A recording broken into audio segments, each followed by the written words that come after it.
Bonjour mes amis, bienvenue sur cette nouvelle vidéo.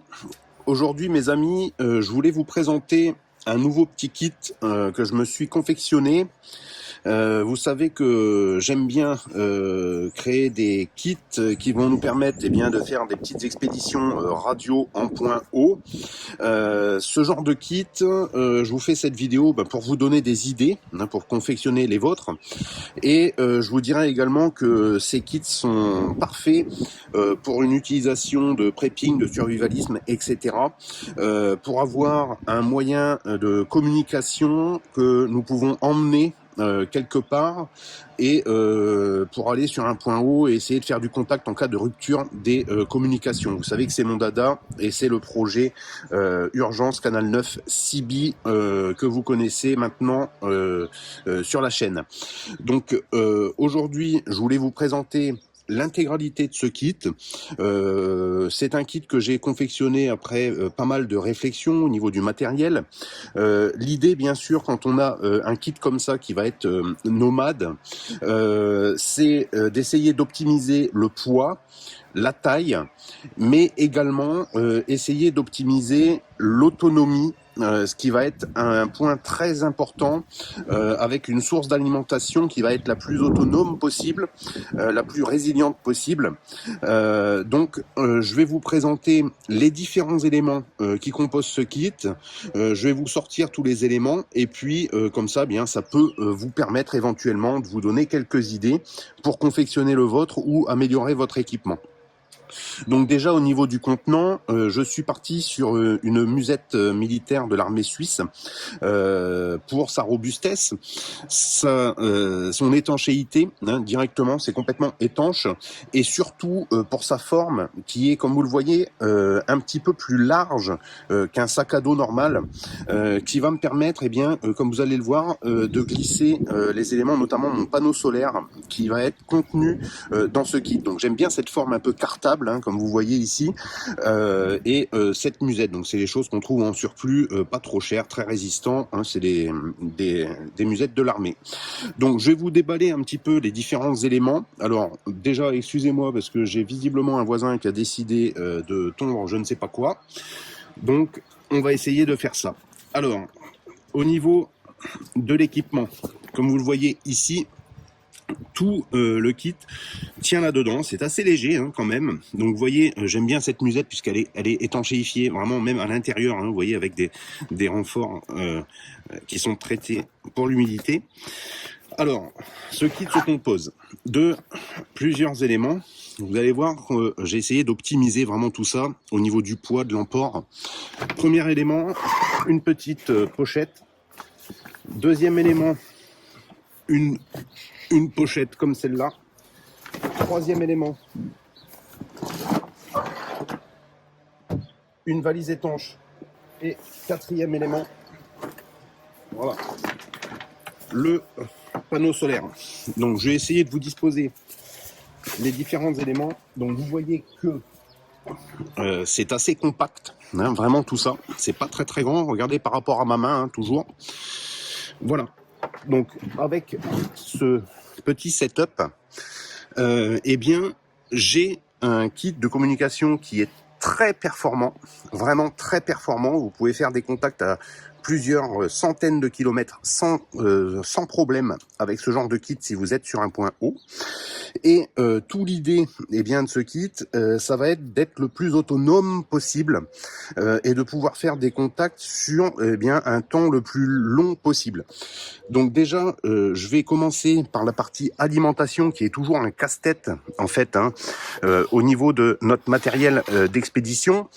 Et donc, je voulais vous faire voir un petit peu une petite réalisation que je me suis faite là. Donc, comme vous le voyez ici, c'est une petite valise étanche, rigide, donc vraiment solide, qui va contenir en fait ma batterie. Donc, je suis parti sur une batterie au lithium sur ce kit. Voilà. Donc, vous voyez ce qu'il y a dedans. C'est assez simplifié, mais en même temps, c'est très performant. Je suis assez content du résultat finalement de ce kit. Donc, comme vous le voyez, j'ai intégré une batterie au lithium une LiFePO 4. Elle est petite celle-là, c'est une 8 ampères heure qui va me sortir du 12 volts et qui va être largement suffisante pour alimenter ma radio. Mais comme eh bien la capacité est quand même assez faible, 8 ampères heure c'est pas beaucoup non plus, j'ai décidé de la coupler directement dans cette boîte avec un contrôleur de charge solaire. Et donc là, ça va être beaucoup plus intéressant. Donc je vais essayer de vous zoomer un petit peu pour que vous y voyez un petit peu mieux. Hop. Voilà. Donc au niveau des éléments, ce que je voulais vous faire voir, c'est très simple comme montage. Donc j'ai ce petit contrôleur solaire qui me permet d'avoir des prises 12 volts, des prises USB, pardon, donc qui peut me permettre de recharger le talkie-walkie avec une batterie en USB type C, bien sûr. Et c'est très simple en fait. J'ai mis, vous voyez ici, ce genre de connecteur, ce qui va nous permettre, eh bien, tout simplement, qui me sert un peu d'interrupteur, finalement, pour alimenter tout. Voilà, c'est assez rudimentaire, archaïque. Et là, comme vous voyez, eh bien, ça va m'afficher la tension de la batterie.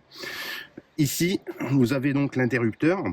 Ce que j'ai fait, c'est que j'ai relié la sortie donc du contrôleur, qui est pilotable avec un interrupteur donc on-off, à des fiches bananes directement, qui sortent, comme vous le voyez, ici sur le côté. Donc là, j'ai ma sortie... Pardon, voilà, là on voit mieux. Donc ici, j'ai ma sortie plus et moins en 12 volts qui vont me permettre de brancher la radio. Et ici, j'ai d'autres connecteurs qui vont me permettre de faire rentrer finalement directement le panneau solaire. Donc petit panneau solaire que j'ai monté en fiche banane également. Donc vous voyez que c'est très très simple. Quand j'arrive sur un point haut, il suffit simplement d'aller brancher le panneau solaire. Voilà, le plus sur le plus, c'est mieux. Et là, comme vous le voyez ici, voilà, je ne sais pas si on voit bien, tout de suite, il m'a détecté le panneau solaire et il est en train de me recharger la batterie directement. Donc en fait, quand j'arrive avec ce kit sur ce point haut, je trouve vraiment que c'est vraiment pas mal. C'est vraiment pas mal.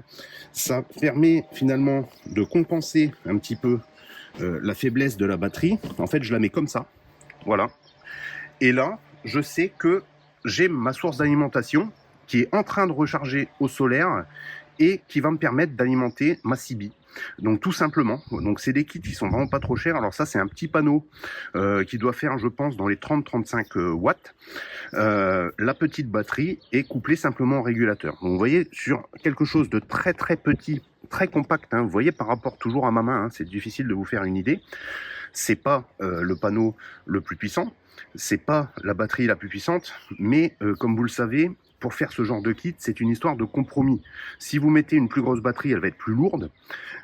Si vous mettez un plus gros panneau solaire, il faut le trimballer. Donc en fait, j'ai réfléchi à ce compromis et la taille de ce panneau solaire, alors je dirais que ça fait une quarantaine de centimètres, va parfaitement dans la musette militaire. C'est pour ça que je vous parlais de cette musette qui est un peu plus large que les sacs à dos normaux. Ça me permet de glisser le panneau directement. Donc vous voyez, ça c'est la première source d'alimentation de mon kit. Et là, pour le coup, qui permet de faire plusieurs heures d'activation, ce que j'ai testé, plusieurs heures d'activation. Et je vous confirme que je n'ai pas spécialement de QRM avec cette installation. C'était un petit peu ma crainte également, le fait de recharger en même temps que d'alimenter. Je n'ai pas vraiment de QRM, donc c'est un setup que je valide à 100% et qui va me permettre d'être plus ou moins autonome en termes de batterie, le tout dans un encombrement quand même et un poids qui est vraiment très contenu, puisque la batterie au lithium fait je crois 1 kg, quelque chose comme ça. Donc panneau régulateur, ça fait vraiment pas beaucoup, donc on est, je pense, à moins de 2 kg tout compris. Ensuite, donc là, une fois qu'on a réglé la source d'alimentation, donc vous voyez, très très simple, très simple comme ça. Je suis parti, et donc comme vous le savez, sur la chaîne, je teste plusieurs CB. Voilà, je vais décaler ça, que vous y voyez bien. je teste plusieurs CB et finalement je suis reparti sur un CRT 9009 ancienne génération. Tout simplement pour une histoire, eh bien, comme vous le voyez, de taille, l'encombrement de cette CB est vraiment intéressant puisque je trouve que c'est celle qui est la plus compacte, la plus petite en fait à l'emport et qui va être quelque part la plus puissante. Comme j'ai une petite installation en termes de batterie de panneaux solaires, j'utilise ce CRT 9009. Alors ça c'est un Eniton 6666, hein, c'est le même que le CRT 9009 ancienne génération, pas les nouveaux, tout simplement parce que j'utilise en QRP moi une vingtaine de watts pour économiser la batterie. Donc pas besoin de prendre un nouveau modèle qui va nous coûter beaucoup plus cher. Et également, ce qui est intéressant sur ce kit, c'est que ce genre de CB, le CRT 9009 ou le Eniton 6666, c'est des CB qu'on peut trouver maintenant d'occasion. Il y en a beaucoup sur le marché de l'occasion et vous allez payer ça de l'ordre de entre 130 et 150 euros d'occasion. Donc ça permet vraiment de réduire les coûts et d'avoir un matériel qui marche très très bien pour faire de la longue distance comme de la courte distance et surtout dans un encombrement comme vous le voyez qui est très très compact.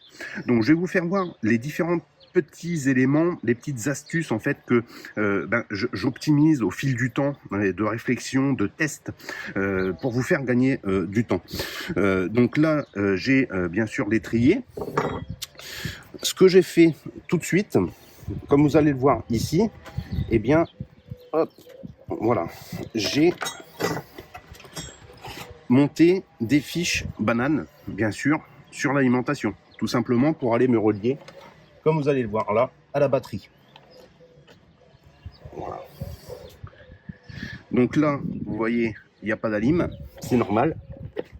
Il me suffit maintenant d'appuyer sur le bouton d'alimentation qui me sert d'interrupteur. Et là, vous voyez que elle vient de s'allumer.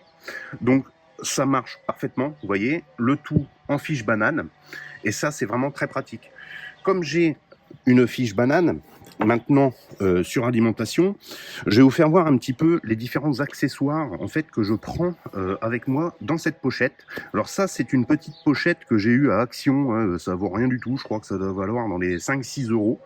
Donc vous voyez, j'essaye aussi de me constituer des kits avec des éléments qui sont le moins cher possible et peut-être que ça peut vous donner quelques idées de matériel à acheter pour optimiser un petit peu, hein. Chez vous, c'est le but de cette vidéo. Donc j'ai bien entendu le micro. Je travaille sur tous mes postes qui sont dédiés à l'expédition comme ça en mobile. Je travaille moi en BNC, tout simplement parce que je trouve que ce type de fiche c'est beaucoup plus pratique, beaucoup plus rapide à visser. Donc j'ai toujours ce petit adaptateur qui va me permettre de fixer ça à l'arrière. Donc c'est un adaptateur, comme vous le voyez, SO 239 vers BNC, tout simplement.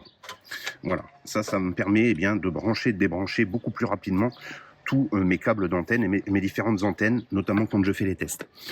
Ensuite, bien entendu, j'ai un câble BNC. Donc là, j'ai un deuxième adaptateur, parce que parfois, j'en ai pas besoin. Vous voyez, c'est ça que j'aime bien.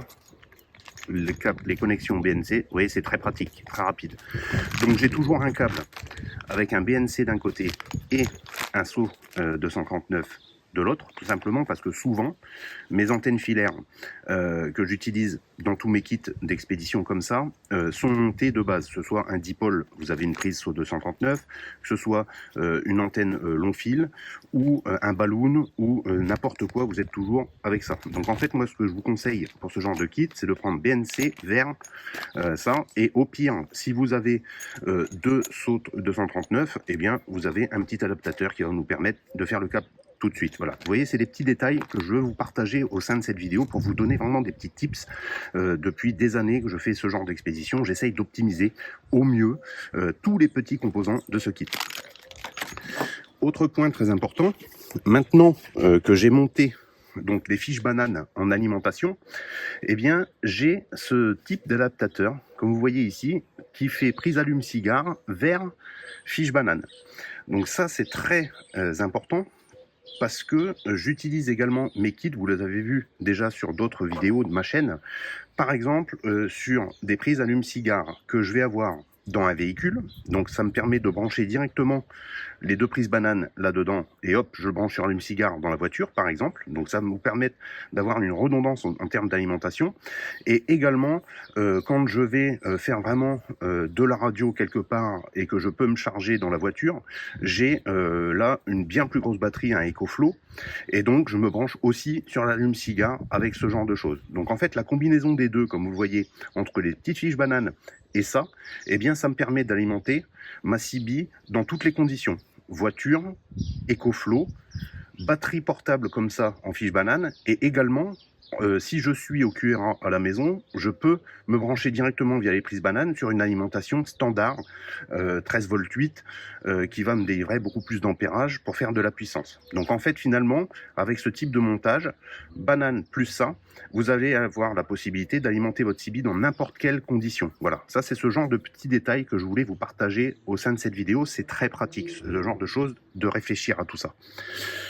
Autre dernier point, pour faire du portable, un petit casque, parce que parfois, eh bien, c'est pratique. Donc, via la prise de speaker hein, derrière, vous pouvez vous brancher là-dessus et vous allez entendre directement au casque. Voilà, tout simplement, les différents éléments qui me permettent eh bien, d'être complètement autonome, de pouvoir emmener une radio très performante sur un point haut.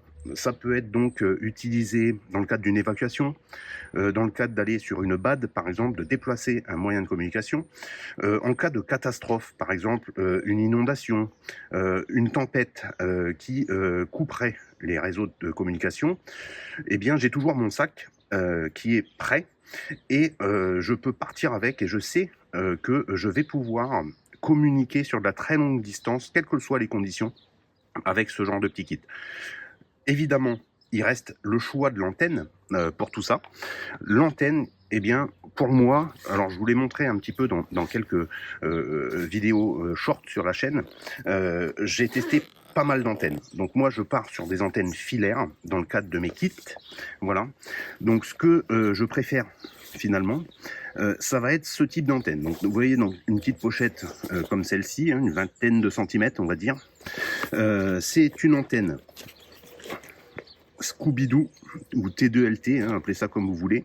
Vous voyez, donc qui s'entoure. Donc c'est une antenne, celle-ci, c'est la Hawkins Radio SSD12, qui n'est malheureusement plus trouvable, je crois. Ils ont arrêté de les faire, ces antennes-là. Et un petit tendeur.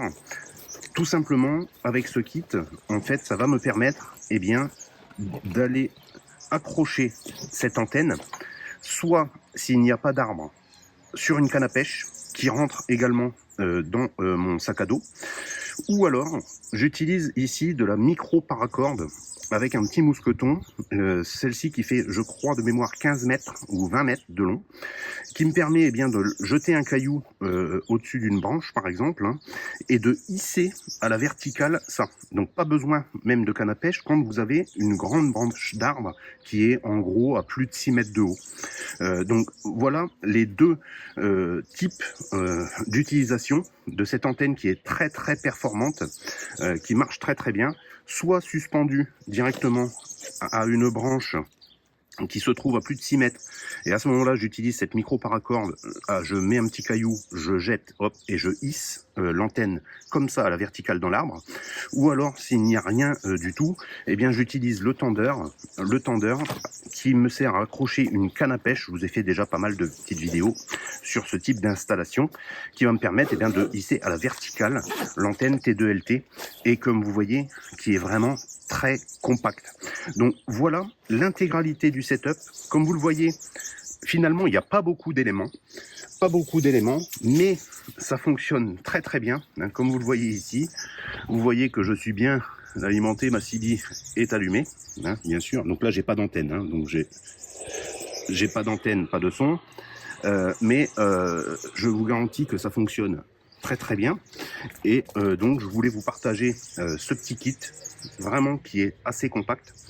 Comme d'habitude, quand je monte sur un point haut, je pars faire une petite journée de randonnée.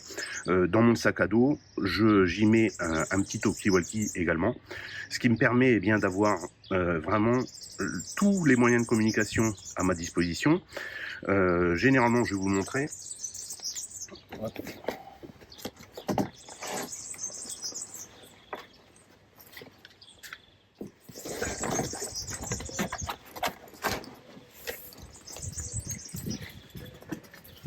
Voilà, donc ce que j'utilise en activation et surtout en cas de rupture de normalité, on va dire, des réseaux, j'ai toujours dans une poche externe donc le Elunz H11UV, UHF VHF qui fonctionne très très bien avec la petite antenne, et j'ai également toujours une petite powerbank, voilà, que je glisse dans la poche externe du sac à dos. Cette petite powerbank, je la recharge aussi directement sur le contrôleur. Voilà. Hop. Voilà. Comme vous voyez ici, vous voyez, alors vous voyez sûrement pas à la caméra, mais elle est en train de recharger. Donc en fait, uniquement avec ce petit setup solaire, eh bien, j'ai la capacité, comme vous voyez ici, de recharger mon Toki de manière complètement autonome et de recharger également la CB, donc dans un encombrement très très faible, un poids léger, je dispose avec tout ça d'un système de communication extrêmement performant et relativement autonome. Donc ça, c'était vraiment le but de ma réflexion. Voilà, je ne fais pas plus long. C'était pour vous montrer un petit peu de matériel. Vous voyez qu'il n'y a pas beaucoup de choses finalement, mais je voulais vous partager eh bien, le fruit de ma réflexion depuis plusieurs années, et je suis arrivé donc à ce constat pour ce kit de décentralisation de CB. Je vous remercie de votre attention. Je vous dis à bientôt pour de nouvelles vidéos. C'était Tom et je vous souhaite eh bien, de bons contacts radio. Ciao les amis.